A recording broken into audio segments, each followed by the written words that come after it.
अम्मी, क्या आप मुझे एक डोर दे सकती हैं?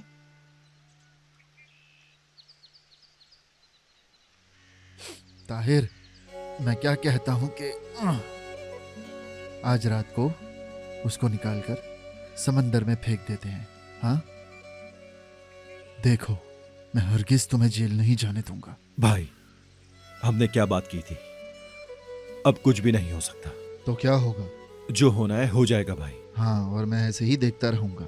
भाई, आपने मुझसे वादा किया था, अपना वादा मत भूलें।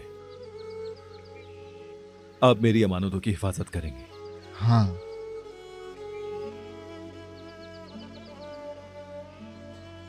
अरे आ देखो, ले गए। लें ताहिर भाई। क्या बात है तुम्हारी? ये देखो, जब एक बार हम डोर को लगा लेंगे तो ये मुकम्मल हो जाएगी।